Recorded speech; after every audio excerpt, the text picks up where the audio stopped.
Welcome to the College Football Bros, the podcast that knows life's too short to bet the under. And now, here are your hosts, Michael, Ryan, and Trey Newman.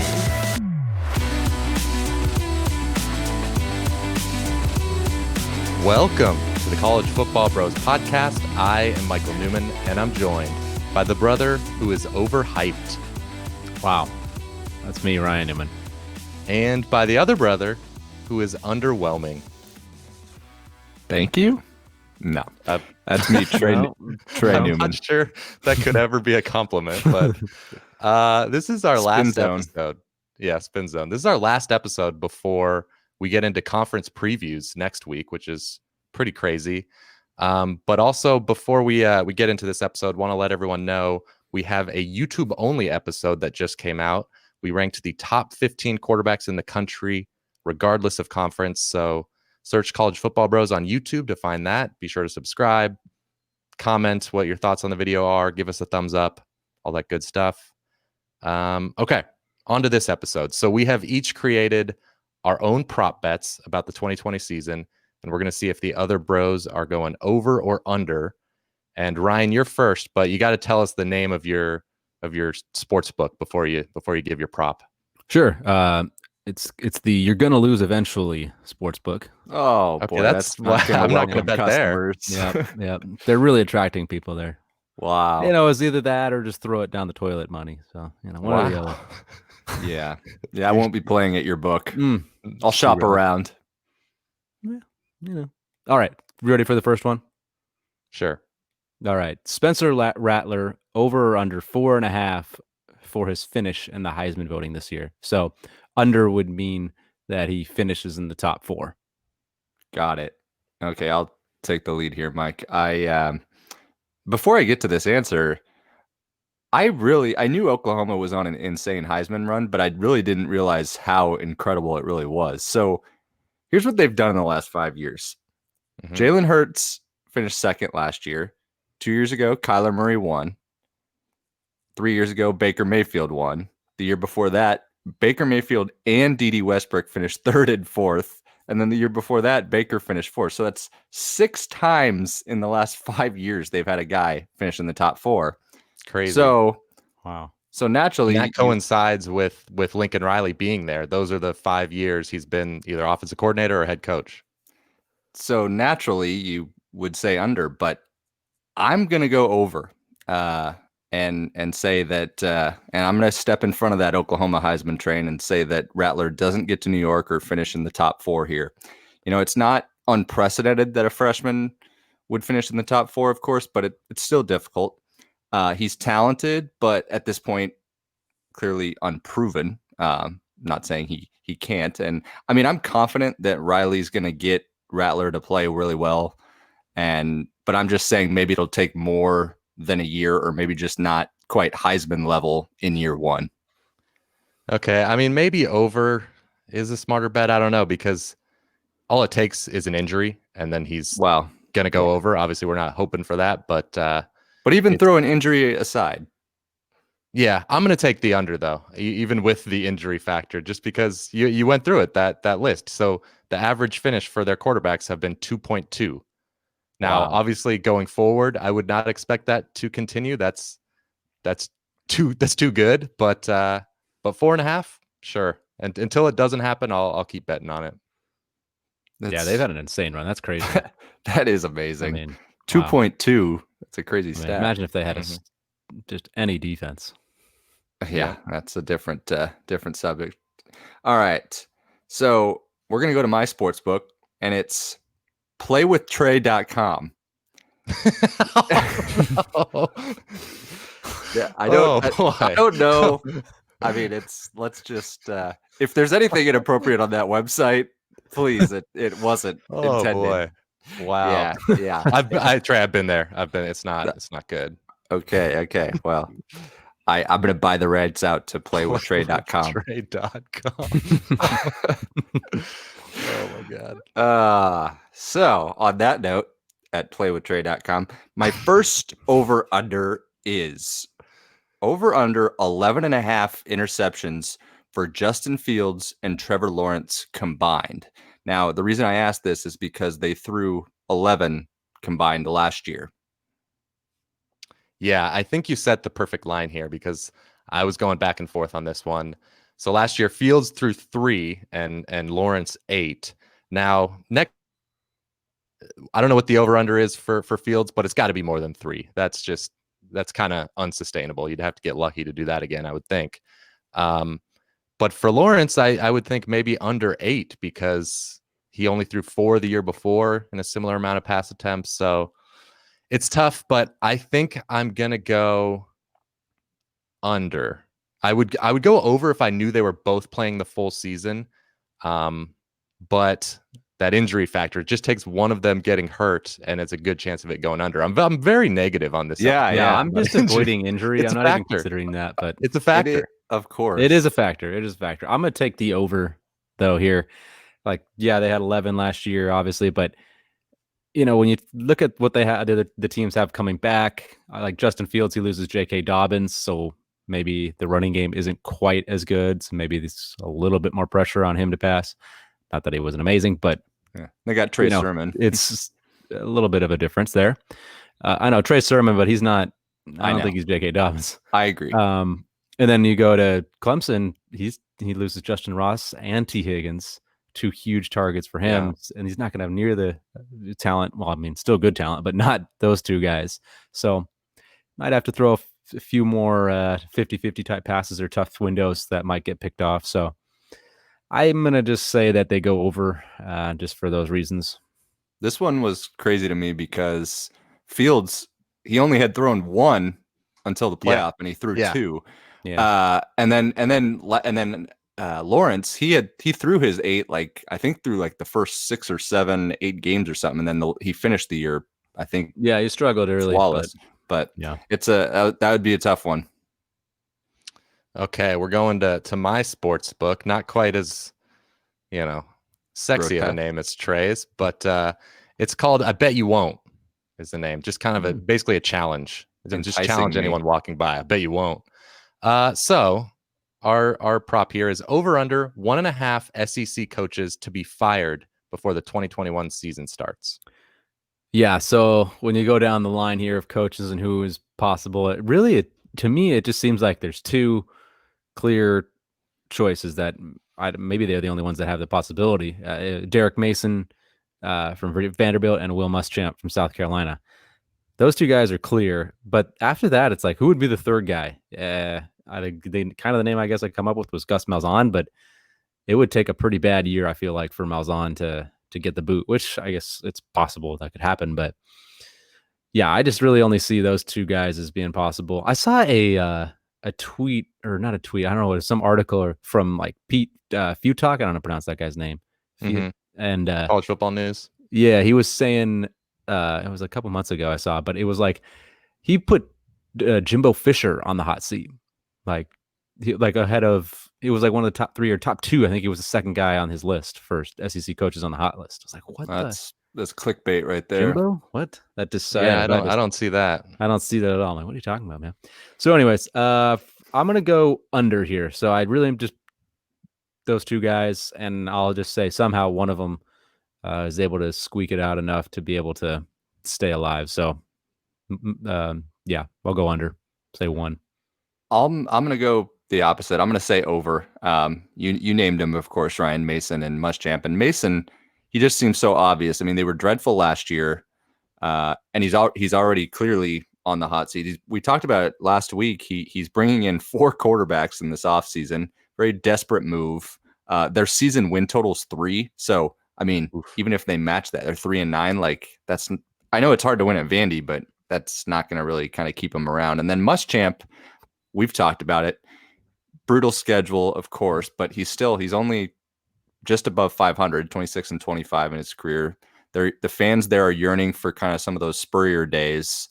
Their over-unders at 5.5. So if they don't go bowling, which with their schedule, it's very possible, I just don't see him coming back. So those 2 alone. And then you kind of mentioned Malzahn. For some reason, he's always on the hot seat. So if if Bo Nix struggles in year 2 and they go 6-6, like that's the thing. do It's just like they make he a just hasn't change? had a bad year. He's had some like okay years, but I one agree. bad year, and I could see them like freaking out. And I mean, look, like Saban could lose 2 games and they could run him out of Tuscaloosa. So it's just yeah, you never know. But also, there's just the wild card for Trey's point with the over. Who knows? Maybe Mike Leach does something stupid or says something stupid. Maybe Lane Kiffin does the same. It's just there's always a chance. Possible. Yeah, but scandal or something. Yep, fair enough. Michael goes with the dark angles. Yeah, I do.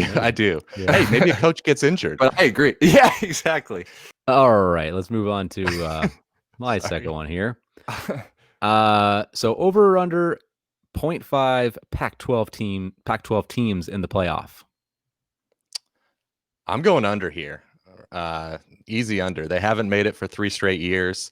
And I looked at the odds. So at BetOnline, Oregon is 5-1 to make the playoff. And so when you account for the VIG, that's probably saying they're less than a 15% chance to make the playoff. And they have the best chance of anybody in the Pac-12. So even if you add up, all the chances of the other teams, you got USC's kind of a dark horse, but they play Bama first game. So probably starting out with a loss. Washington, I don't know. I just don't quite see it. I don't see who's the team besides Oregon, and their odds are fairly low. Yeah, if you asked me this last year, I would have maybe leaned a little bit closer to over because we knew how Utah and Oregon were kind of those upper echelon teams. But I'm also going to go under for this year. The playoff has only been around for 6 years. Oregon made it the first year they lost in the national title, and then Washington made it as a 4 seed. Michael, you kind of mentioned, I think 3 or 4 years ago, and they weren't really a threat. So they had John Ross. He was quite the threat. Oh, fair enough.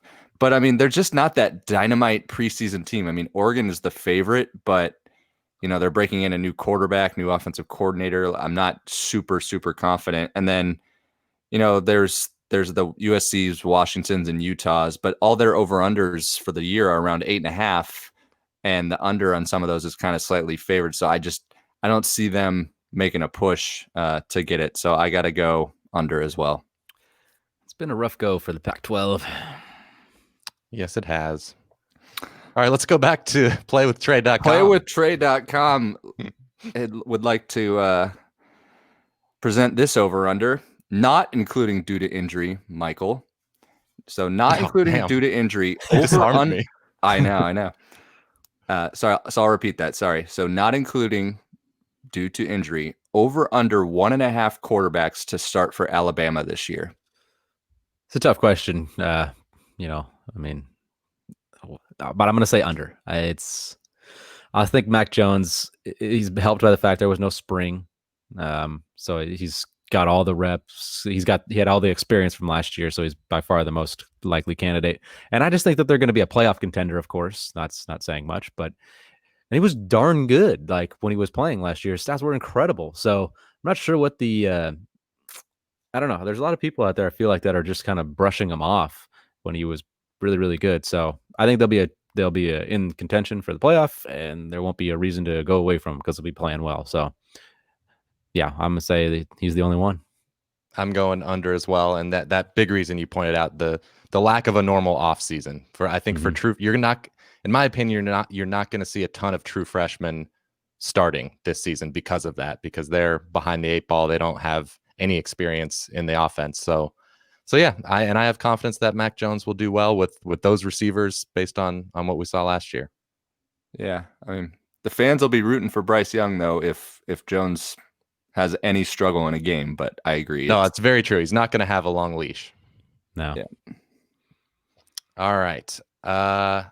Next one we have here. Over under 10.5 passing touchdowns by Rutgers quarterbacks this year. It's funny when you say 10.5, it really doesn't sound like much. And then I looked back at Rutgers' recent history, and it's kind of alarming. I didn't realize it was like this. So I'm actually going to go under, unfortunately. The recent trends. So, well, first of all, before I get into the negative, I am more optimistic. They bring in Sean Gleason from Okie State as the offensive coordinator. I like the Schiano hire. We've talked about it. But again, I'm going to look at the recent history here. Last year, they 7 touchdowns, 15 picks as a team. Year before, 5 touchdowns and 22 picks. And then the year before that, there was 7 touchdowns and 11 picks. So last 3 years, I know it's history. It's not going to predict this year, but they haven't been close to that 10.5. The season win totals around 2.5. Don't see a ton of success. Whether it's Art Sitkowski or the Nebraska transfer Noah Vedral, I'm just not seeing that much of a leap in Schiano's first year. So, but I think in 2021, easy over. But this year, no. Yeah, I'm going to disagree. I'm going to say they go over. I think because of Sean Gleason, I think that's a huge reason. I think even though they're not going to be great, I still think that you're going to see signs of life from them, especially with him at the helm. And their schedule is, I know they play in a tough division, but they do draw some weak teams from the West, whereas that wasn't the case last year. Their non-conference obviously isn't all that great. So from the West, they draw Illinois, Nebraska, and Purdue. Not very good defenses. Whereas last year they played Iowa and Minnesota and Illinois. So replace Iowa and Minnesota with Purdue and Nebraska. That's a lot better. So maybe they can steal 1 or 2 more passing TDs in those games. And I don't know. All it takes is one game where they can throw like 3 or something. Maybe they can do that versus, I think they play like Monmouth. I mean, I think they can get a few versus them. So I think they do it. I'm going to say they can get to 11. That's the key game. If they're rushing touchdowns, at least a couple versus Monmouth. If they're rushing touchdowns, then it's trouble. But yeah. All right, let's move on to our next one here. Over under 0.5 undefeated teams this year. So I was kind of interested to look back at this. Over the last 10 years, there's been 5 where there has been an unbeaten year and 5 where there haven't. I didn't know that. Yeah. The last 3 years there hasn't been one, or there has been an unbeaten team. But I'm going to say under this year. It's impossible to gauge, but no matter what happens at this point with the virus and the season, this upcoming year is going to look different. There's not going to be as great a home field advantages with less fans or maybe even no fans in certain cases. So maybe an underdog is going to be able to kind of steal a game on the road, which would usually be a tougher environment of one of these favorites. No spring ball, summer camp. There might be, or a modified summer camp. Maybe there'll be some inefficient play and leads to one of those top teams having a bad game. That's my theory for this. The playing field a little bit. Maybe it could work the opposite, but that's kind of my theory for now. Yeah, this was a tough one. I'm also going to go under Trey. I focused kind of more on the actual teams rather than the environment. So Clemson is obviously the one that has the best chance. Yes. And they're a favorite in the regular season to go 12-0. So it's more likely that they go 12-0 than it is they lose a game. That's pretty nuts. I think that might have been the case last year too. Yeah. So they're the team you got to, but then they got to go win the playoff. So right. That's tough. Ohio State's obviously got a decent shot as well, but tough schedule. So I'm hoping for this bet that they get a loss. And then after those teams, though, I think there's a lot of things working against the most likely candidates. So the SEC, it hurts that Georgia and Bama draw each other in the regular season. And then for the Big 12, OU's like 25-1 to win the playoff. Much less do it undefeated. So that's pretty unlikely. In the Pac-12, Oregon plays Ohio State. I said USC plays Alabama. I don't see anyone going undefeated there. And then the G5, this is where I really thought that the odds are stacked against it, because App State, they're a candidate. They play at Wisconsin and at Wake. Don't see that happening. No. Boise State just lost a lot on both sides of the ball in the trenches, offensive and defensive lines. Cincinnati? I don't think then the AAC, though, the problem is there's so many good teams at the top. You got UCF, SMU, Cincinnati, Memphis.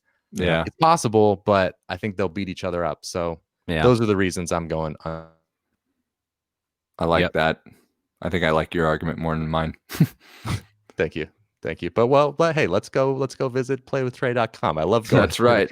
Back at playwithtrey.com. I'm going to go to it right right now. I'm going to it. You guys let's see if it's real. Okay. You can ask the question as I do this, but okay. Playwithtrey.com's last question is over under 3.5 Big Ten teams finish in the top 15. Well, the website didn't work, so I think it might be available. I think we're onto something. This is gold. We should get be a this future gold. bookie. All right. Anyway. Oh, I have to answer this question. Can you say it again, Trey? Yeah, exactly. Playwithtrey.com. You were too busy over there. I know. Over under 3.5 Big Ten teams finishing in the top 15. Okay, yeah. So this has gone over 4 of the past 5 years, but 3 of those years it's just been 4. So just a half a team over. And in one of those years, Michigan State was dead on 15th. So I think you set the right number for sure. And I'm going to go under here. I think in order for this to happen, you kind of want a top-heavy conference where, you got great teams at the top that are beating up on all these kind of bottom feeders below. And I don't see that happening in the Big Ten this year because you look at the West. I think Minnesota and Iowa at the top are going to take a little bit of a step back. In Minnesota's case, maybe a decent-sized step back. Whereas at the bottom, Northwestern, Nebraska, Purdue, I would expect to be a little bit better this year. And then in the East, you got Ohio State and Penn State, Michigan, and then Michigan, exactly. But I would expect only 2 of those 3 to get it. So I'll take the under. Okay, so you only think 3 teams. That's okay. Last year there was 5. That was a pretty big number. Yeah. So I'm going to go with that. I'm going to go with the over. I think there'll be more than 3.5. So Ohio State, no doubt, that's 1. And then Penn State, I kind of would be surprised if they didn't finish. They should be pretty darn good this year. Mm-hmm. So that's 2. Then you got the Big Ten West champ. Whoever wins the Big Ten West, very likely that they'll be top 15. I mean, they should have had a good year. So that's 3. Then you just need 1 more. I'll say that was Wisconsin, by the way, that wins the Big Ten West. So you need 1 more. You need one of either Michigan, Iowa, Minnesota, one of those 3 teams. It wouldn't be that surprising to see them finish there. Maybe some underdogs, maybe Nebraska, maybe Purdue, maybe Indiana. Yeah, maybe Indiana. One of those could happen. So I'm gonna say 4 get there. Okay. Our last prop bet is over under 12.5 for Oregon defensive end Kayvon Thibodeaux. All right, this is a good one, I think, here, but to me there was an easy answer. There was a clear choice for this one. I'm going to have to go with the under. 12.5 is it's a lot of sacks. I mean, if to get to 13, I guess is what you got to say. That's not many guys can do that. Last year there were 8 players that had 13 or more. But the previous 2 years before that, there were only 3 in each year. So it's hard to get there. I don't think you can just bank on one guy doing it. Maybe he'll get double teamed. It's always hard to judge and who can do it. So I'm gonna say he gets a lot of attention. Maybe he doesn't quite get to the passer quite as much. But 13's a lot. I just can't say for sure that a guy's gonna get that many. Okay. I agree. It's a lot, and it's tough to bet the over, but I'm kind of going to buy Thibodeaux here. He had 9 last year. He also had 14 tackles for loss, so he was always a presence in the backfield. The Ducks return a decent amount of their defensive line, so he's not going to be solely on an island. I mean, he'll obviously get attention, but and talking, I have a couple Oregon friends, and they obviously watched a ton of him, and they said he was just a bit green at times last year. I think a year of experience, another year in the weight room, like I feel like he's just ready to explode. And like when I watched him, I just felt like this guy is kind of the next, not saying he's going to be clowny at all, but he's just got that feel like I think there's no holding back this year, and he's going to break out and kind of show why he was so coveted as a recruit. Yeah. And the second half of the year, especially, he came on strong. So, but I've obviously watched Oregon a bunch last year. They all looked green to me. So I don't know what your friends are talking about. All right. Sometimes yellow. Sometimes yellow. True. All right. There you go. There you have it. Thanks for visiting our sports books, especially playwithtrade.com. We seriously got to try and get that domain. We should. Thanks for listening to the College Football Bros podcast. Again, go check out our YouTube page and watch that top 15 quarterbacks video. Really appreciate your subscription and comments and all that. And we will talk to you next week when we preview the ACC. That's the plan.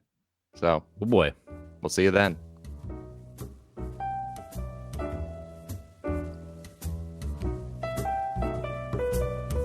You've been listening to the College Football Bros. If you have any questions for the next podcast, email them to collegefootballbros@gmail.com. To keep up with the brothers on social media, like them on Facebook at College Football Bros, follow them on Instagram at College Football Bros, and for their commentary on Saturdays, follow them on Twitter at CFB Bros. Thanks for listening.